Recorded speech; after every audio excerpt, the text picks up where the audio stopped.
Hello people of the internet, I'm Nico, and today I was again too lazy to film my intro outside, so I'm doing it from my car again.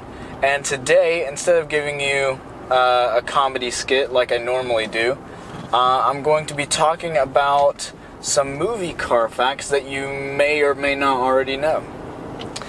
So I'm going to start it off with possibly the most loved car of any movie, and that would be the Delorean from Back to the Future. Most people know it as the time machine from Doc Brown, but that was an actual car produced by the company Delorean, or DMC, Delorean Motor Cars.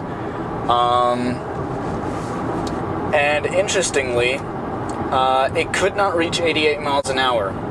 I know it was able to do that in the movie. Well, it was able to do that in the movies, but it couldn't actually do that.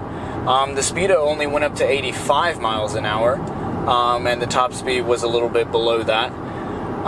So yeah, they had to essentially kind of fill in an extra part to make the speedo go up to 90, and then they could do a clip where the speedo just kind of moved past the 85 up to 88. Even though the car could never actually reach that top speed. But yeah, there you go. I hope I didn't ruin it for all you Back to the Future fans who didn't know that. Moving on to the second movie car fact. I'm moving on to a slightly less popular movie called The Blues Brothers. Personally, I love the movie. It's my absolute favorite movie ever. The interesting part about that movie is that movie holds the record for the most cars crashed in the process of making a movie at 103. 103 cars were wrecked to make that movie. Presumably most of them were towards the end, spoiler alert, when there were a bunch of police cars being crashed during the final chase into and around Chicago. But yeah, crashed 103 cars in that movie. And they also had a 24-hour body shop on set to do repairs to the cars when needed. Quite a lot going on for that movie, despite it not necessarily being the most successful, at least compared to stuff like Back to the Future and Jurassic Park. Speaking of Jurassic Park, that's a nice segue. The Jurassic Park Jeeps, you know, the red ones with the green on the bottom, that's not a Jeep. I think most people probably know that, but those are all Ford Explorers. Not a special car, though there were Jeeps in the movie. The best part is, for all you people in and around the Tuscaloosa area, there is someone who has one of those Ford Explorers that looks like the Jurassic Park Jeep, not the Jeep obviously, but someone drives one of those Jurassic Park cars around Tuscaloosa. I've seen it twice before. I haven't seen it in a couple of months. If I can figure out how to put just an image in the video, then I'll show that. But if not, just take my word for it. It looks exactly like the Jurassic Park Jeeps. Moving on to the fourth movie car fact. This is about Herbie the Love Bug. Fantastic. I've only ever seen the first one, so I can't really talk about the other ones. But for the first one, or actually across all 5 movies, there were over 100 Beetles used for that.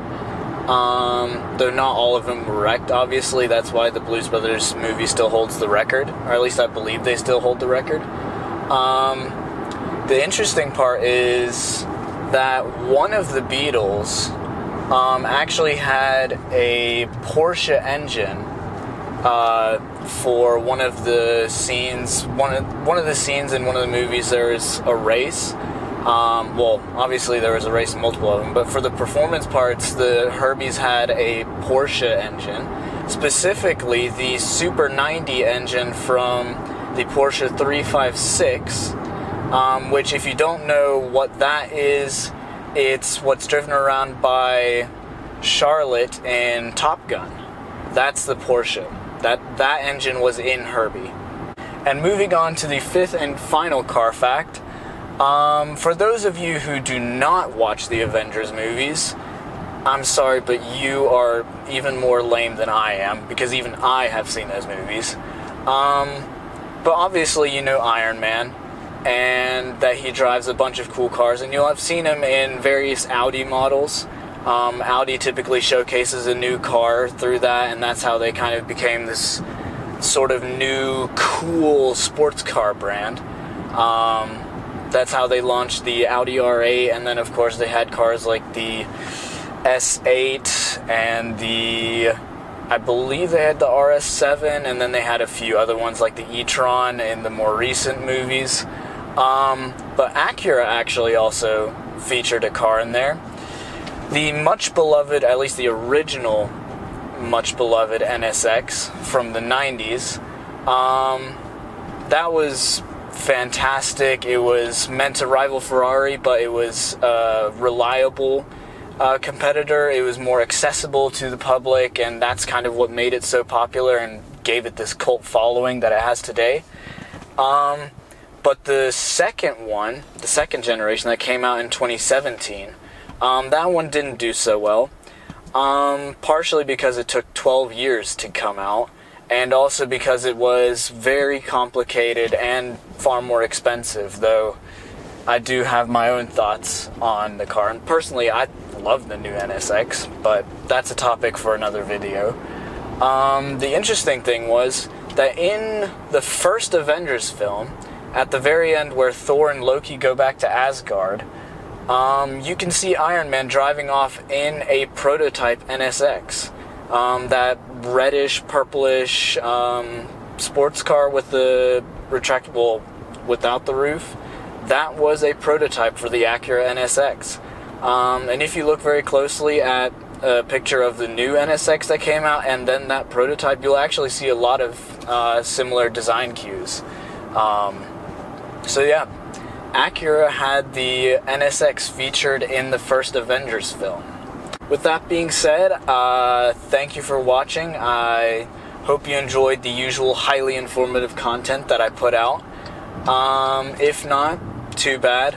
I'll have another skit comedy video coming out next week. And I hope to see you next time.